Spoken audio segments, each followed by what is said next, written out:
large electorate of liberal Democrats, also potentially a large electorate of young people and renters who are not homeowners, who are not people who were here in 1978 who were talking about Prop 13, who may not see Prop 13 as this untouchable brand in California politics. And so this question really comes down to this issue of how much should we tax commercial and industrial properties in California, and what do we do with the money? What will happen if it passes? Okay, very important again, this is not residential property taxes. Residential property taxes would remain the same. They would have the same protections they've had since 1978. What this would simply do is say commercial and industrial properties, most of them, not all, which we can talk about in a moment because there is some confusion there, but most commercial properties, industrial properties, would be reassessed to their market value, what they would sell for on the open market if they were for sale today. That value would then have the tax applied to it. And it's the same 1% tax that has existed under Prop 13. So in essence, the tax rate wouldn't go up, but the value of commercial and industrial properties would rise, which could produce some $11 billion in new tax revenue every year that would be sent to schools and local governments. The commercials, though, I have to say, lead you to believe that every small business owner will face a tax hike. Incorrect. Incorrect. And here's the thing. It is kind of complicated. I wrote about this for the newspaper recently. So there are two factors in Prop 15. The first one is it's designed to say, look, if your property is worth less than $3 million, then you're not going to get your tax raised. You're going to be protected. So this is really going after the supporters say, large corporations, Intels, IBMs, Disney, perhaps, with the property values that they're sitting on that date back into the mid-20th century.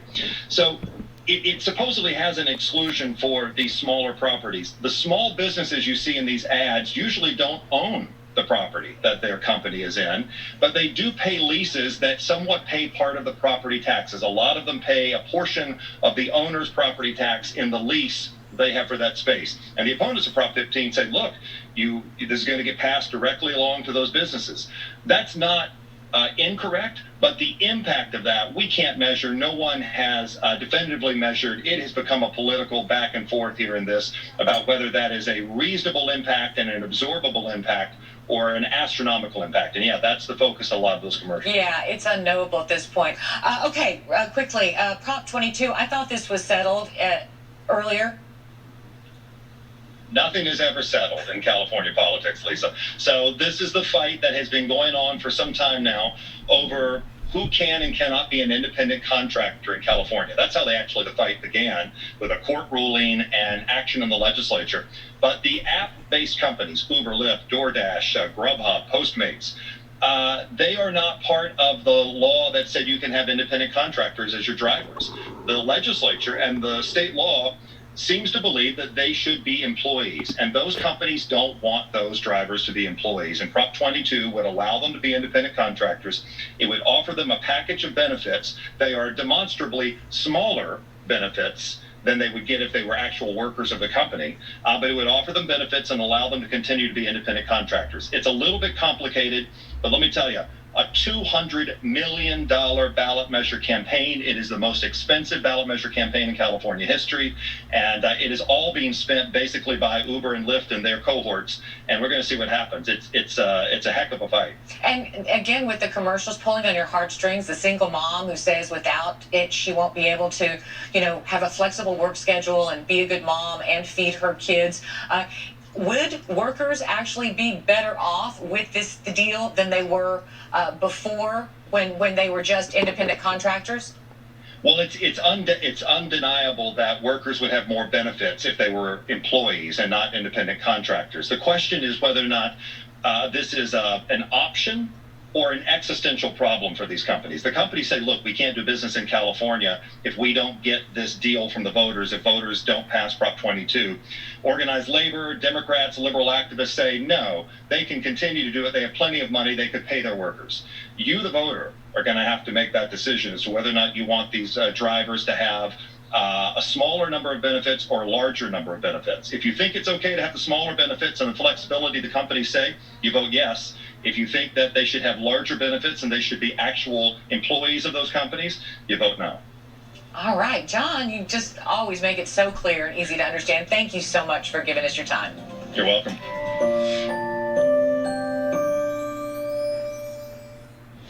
In 2015, a Georgia-based company called Exide agreed to demolish and clean up its battery recycling plant in Vernon, south of downtown LA. Last Friday, though, a bankruptcy court ruled that the company could abandon its plan and just walk away from the project. LA Times' Tony Barboza writes, California taxpayers are now on the hook for the state's largest environmental cleanup project ever. Tell everybody about this plant, what happened there.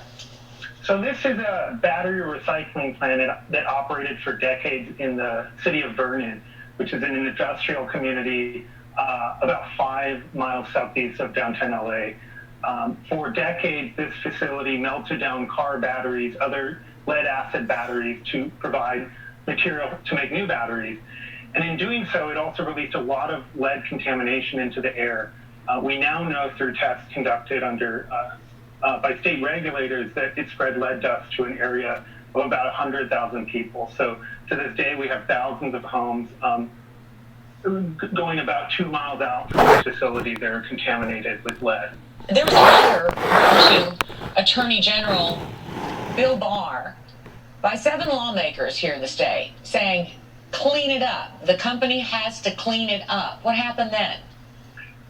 Right. So this letter was really coming in response to a plan by the company that, as it goes through a bankruptcy process, and in that process, the company has told the government that it would like to abandon the plant, meaning it can just walk away.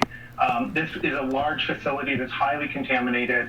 It's on about 15 acres and leaves behind basically a facility that's surrounded in a tent-like structure that needs daily maintenance according to state regulators just to prevent lead, arsenic, and other toxic pollutants from getting out. So the answer from Attorney General Bill Barr was what? Well, I think the answer we got was during the bankruptcy court proceedings where the Justice Department gave its support to the plan of going ahead with this bankruptcy plan. Now, that led to a lot of outcry from the community who are really having a tough time understanding how it can be that a company that's responsible for the pollution had to close its plant down because of it, gets to walk away without taking care of it. And the health consequences are significant, right, Tony? Correct. We heard testimony during this 2-day bankruptcy court hearing about the lifelong harm that lead can cause. It poses the biggest risks to young children who can see lower IQs and learning difficulties and behavioral problems from even tiny amounts of the toxic metal.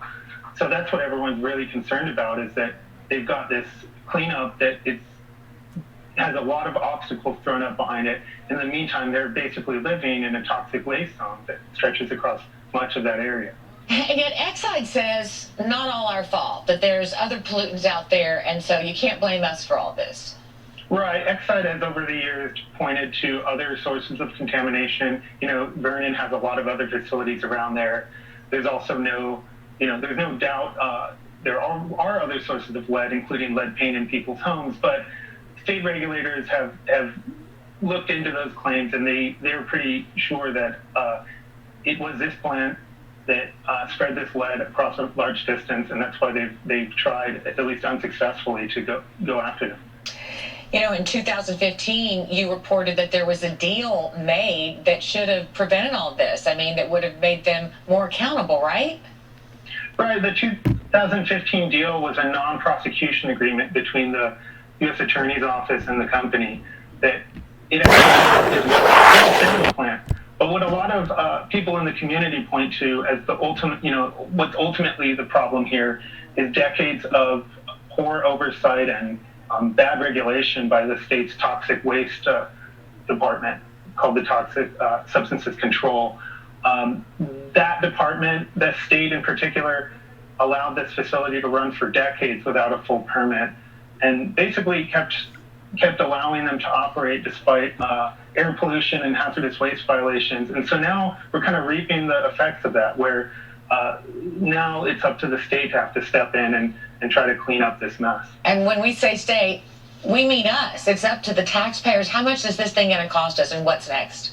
So now for the facility itself, the state says it'll take $72 million to stabilize it, to get it into a safe condition. But if you're talking about the whole area, the neighborhoods surrounding it, the state's already put over $250 million toward it. And it could ultimately cost in the hundreds of millions, somewhere approaching $500 million to really get all the homes soil in a safe amount of lead. And it is one more case here in Southern California of environmental injustice. Right. These are communities where this is not the only environmental problem. These are communities where they have industrial facilities all around, and they've got diesel trucks driving through their communities.